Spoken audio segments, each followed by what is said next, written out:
Coming up on this episode of Design to the Nines, I'm going to show you how to take your front door from dingy to dazzling with a fresh coat of paint, so stay tuned.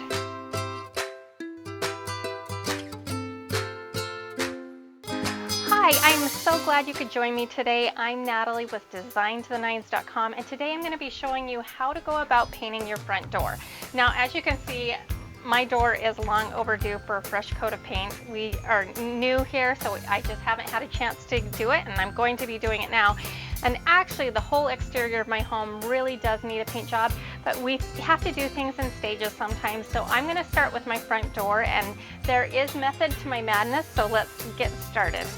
So something unique to Florida that we discovered, and it kind of freaked me out for a little while, honestly, was the fact that our door opens outwards instead of inwards like most doors. And the reason this is for added hurricane protection.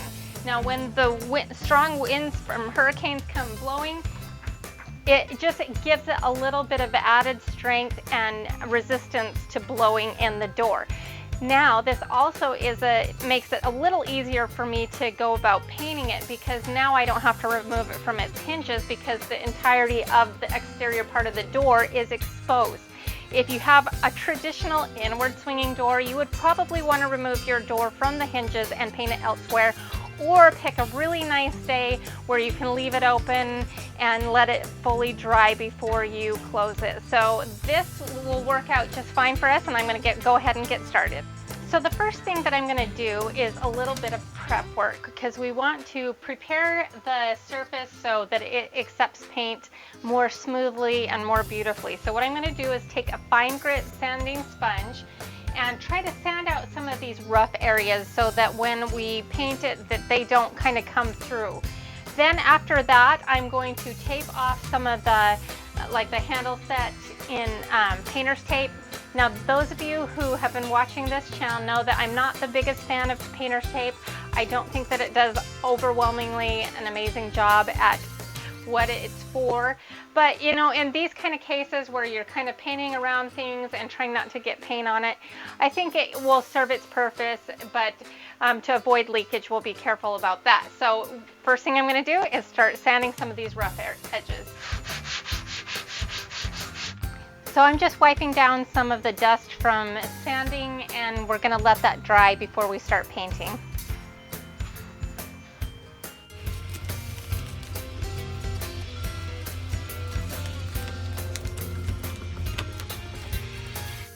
All right, so I have sanded, taped off, and our door is completely prepped and ready for paint. Now, normally I like a little punch of color on my doors, something a little unexpected and to draw some attention. However, I live in an HOA currently, and so there is a limited color scheme that I can select from, and I've just opted to stick with the black that is currently on it. So I went to the hardware store, picked up some door and trim paint in a high gloss black, and I recommend either a high gloss or a semi-gloss for exterior doors. And I'm ready to apply that now. I'm going to start at the top and work my way down, and I will explain as I go.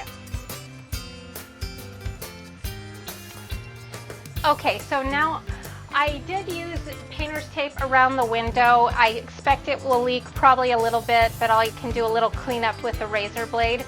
I did not tape off around the edge here because it's stucco, and I didn't think that it would do any good. So I'm just going to use my typical angled brush and paint around the edges very carefully and not use tape. So you just use a slow, steady pull with an angled brush, and we should be good. We're gonna just paint the sticking again, getting it in really good into all the cracks and crevices. You can hear the neighborhood children playing. I love all those happy sounds. So, yep, we're just gonna get all of this indentation part of the panel painted really well, feathering out the edges.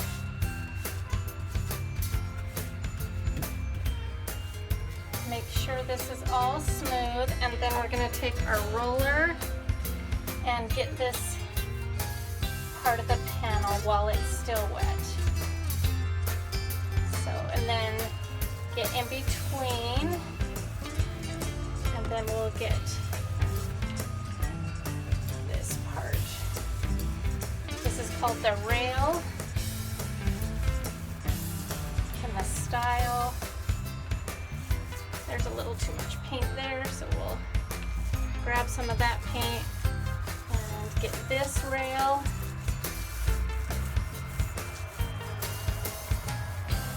And once you start on this, I wouldn't stop. I'd keep going until the door is painted. You may need to do 2 coats depending on if you're changing colors, maybe even 3 if you're going for a very bold color. But in our case, I think we'll be able to get away with 1 because we are sticking with the same color. So we'll get going.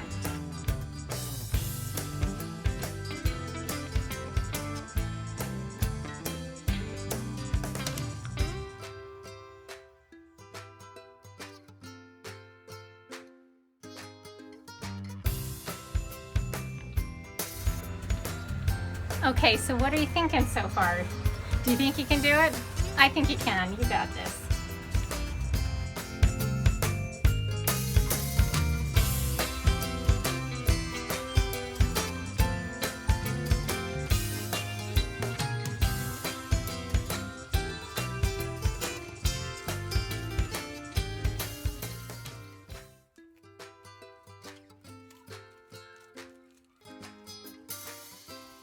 My door is complete. I'm really happy with how it turned out. It took me maybe an hour of painting time at the most, and then just a few hours of drying time.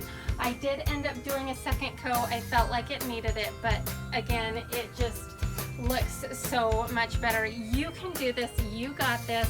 For more great tutorials like this, you're going to want to follow me on all the social media websites. You're going to want to hit the like button below, follow me here, and make sure you turn on the subscription bell so you can not miss out on a moment here. And make sure you check out my website, designtotheninescom, for more great tutorials. Thanks so much for watching, and stay tuned for more.